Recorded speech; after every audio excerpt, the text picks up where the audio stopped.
प्रधानमंत्री नरेंद्र मोदी ने दिल्ली मेट्रो के 2 नए कॉरिडोर का उद्घाटन किया है और इसके अलावा राष्ट्रीय राजधानी में करीब 33,500 करोड़ रुपए की विकास परियोजनाओं की आधारशिला भी रखी। पीएम मोदी ने डीएमआरसी की पिंक लाइन के मजलिस पार्क मौजपुर बाबरपुर खंड और मजंटा लाइन के दीपाली चौक मजलिस पार्क खंड का उद्घाटन किया है। इसी दौरान पीएम ने बंगाल के सीएम ममता बनर्जी पर हमला बोला।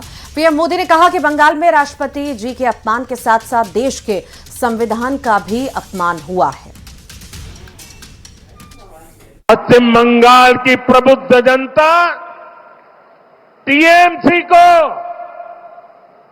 एक नारी के अपमान के लिए, एक आदिवासी के अपमान के लिए और देश के महामना राष्ट्रपति के अपमान के लिए कभी भी माफ नहीं करेगा।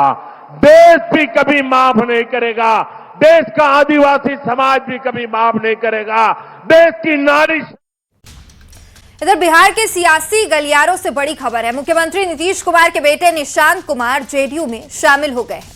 आधिकारिक रूप से राजनीति में कदम रख दिया है। जेडीयू के राष्ट्रीय कार्यकारी अध्यक्ष संजय झा ने निशांत को पार्टी की सदस्यता दिलाई है।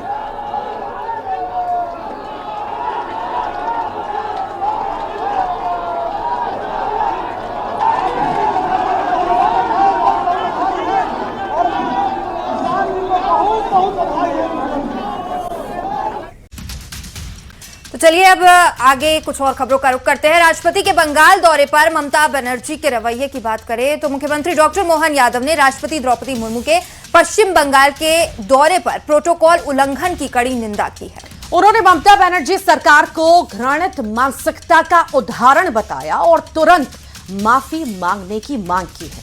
राष्ट्रपति सिलीगुड़ी में आदिवासी सम्मेलन में पहुंची थी और इस दौरान ना तो ममता बनर्जी और ना ही कोई मंत्री वहां पर स्वागत करने पहुंचा। हालांकि राष्ट्रपति ने ममता बनर्जी को छोटी बहन बताते हुए हैरानी जताई कि क्या कोई नाराजगी हो, लेकिन अब इस पर बयानबाजी भी शुरू हो चुकी है। प्रवास के दरमियान वहां की मुख्यमंत्री सुश्री ममता बनर्जी द्वारा जो व्यवहार किया गया वह सर्वथा निंदनीय है। लोकतंत्र के संवैधानिक पद पर सर्वाधिक महत्व के और सर्वोच्च पद पर प्रतिष्ठित राष्ट्रपति का पद ये हम सब के लिए सब राजनीति से ऊपर है और ऐसे समय में जब वो उनके राज्य के दौरे पे है उनको इसकी पूरी गरिमा का ध्यान रखना चाहिए और ऐसे हालात बनना जिसके कारण से दुनिया के अंदर हमारे राष्ट्रपति जी के पद का एक तरह से अपमान करना ये किसी भी राज्य के मुख्यमंत्री को शोभा नहीं देता है। आश्चर्य की बात और उसको हल्की राजनीति का हिस्सा बनाते हुए स्थानीय राजनीति और दलीय राजनीति से घसीटना ये घृणित मानसिकता का उदाहरण है।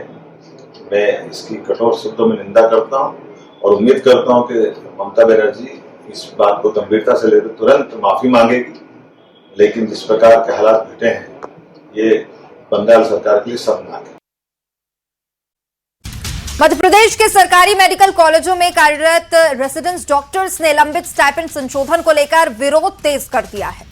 उन्होंने चेतावनी दी है कि यदि मांगे नहीं मानी गई तो वे सोमवार से ओपीडी सेवाएं नहीं देंगे। जूनियर डॉक्टर्स एसोसिएशन के नेतृत्व में प्रदेश भर के मेडिकल कॉलेजों में शांतिपूर्ण विरोध प्रदर्शन शुरू किया है। तो करीब 8,000 रेसिडेंस डॉक्टर्स, सीनियर रेसिडेंस और इंटर्न पिछले 2 दिनों से काली पट्टी लगाकर काम कर रहे हैं और लगातार स्टाइपेंड बढ़ाने की मांग कर रहे हैं।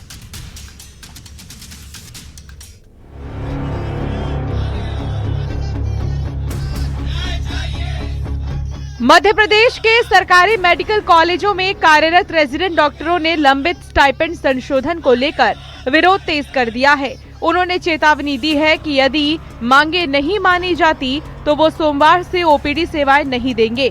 जूनियर डॉक्टर एसोसिएशन के नेतृत्व में रेजिडेंट डॉक्टर, सीनियर रेजिडेंट और इंटर्न पिछले 2 दिनों से शांतिपूर्ण विरोध कर रहे हैं।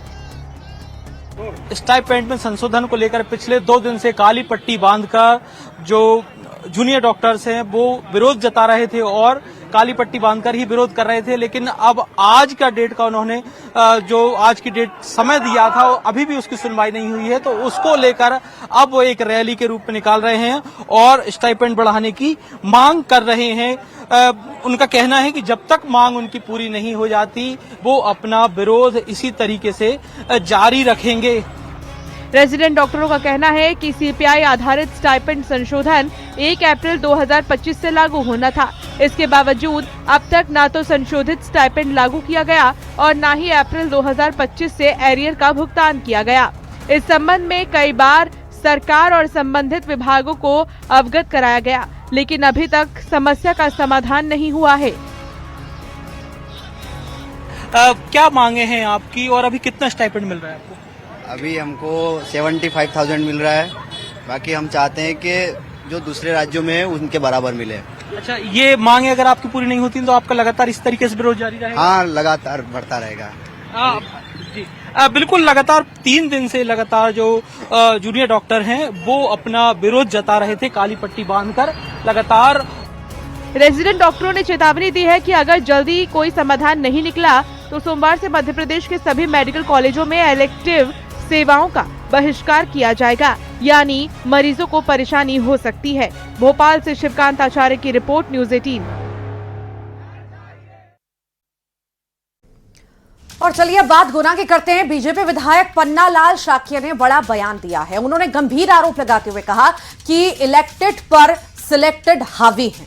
उन्होंने अधिकारियों पर जनप्रतिनिधियों को दरकिनार करने के आरोप लगाए हैं। बीजेपी विधायक ने कहा कि अधिकारियों की तानाशाही लोकतांत्रिक व्यवस्था के लिए ठीक नहीं है।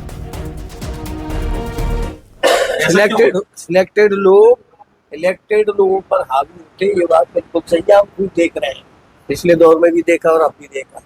जैसे कई राजनेता हैं तो हमेशा बोलते हैं कि पॉलिटिशियंस पे कहीं ना कहीं प्रशासन हावी रहता है, तो प्रशासनिक तो वर्तमान में तो हम देख रहे हैं ना। अब तो मरघट से उठा के ले आओ, मरघट से जगह लाओ और उन्हें भोजन कराओ। जैसा हम मंदिर में खड़े हैं, हमें प्रसाद ही नहीं मिल रहा। क्या है जी? कौन का संरक्षण है ऐसे लोगों को? आप लोग भी तो नहीं उठाते। क्या गुना के आसपास जितने भी जो उपक्रम बने हुए हैं वे लोग हित के हैं क्या? जनहित के हैं क्या? नगर परिषद में शॉपिंग कॉम्प्लेक्स की दुकानों के आवंटन में गड़बड़ झाले का खुलासा हुआ। ये खुलासा ईओडब्ल्यू की जांच में हुआ है, जिसके बाद कई लोगों को आरोपी बनाया गया। साथ ही उनके खिलाफ केस भी दर्ज किया गया है। उधर कांग्रेस ने नगर परिषद अध्यक्ष को हटाने की मांग की है। पूछताछ और जांच में भी कई बड़े खुलासे होने की उम्मीद जताई जा रही है।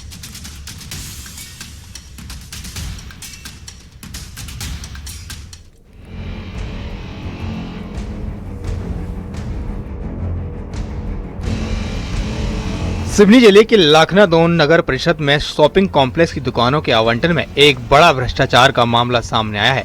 बताया जा रहा है कि ईओडब्ल्यू जबलपुर ने जांच की थी, जिसके बाद नगर परिषद अध्यक्ष मीना बलराम कुल्हानी समेत 23 लोगों के खिलाफ एफआईआर दर्ज की गई है।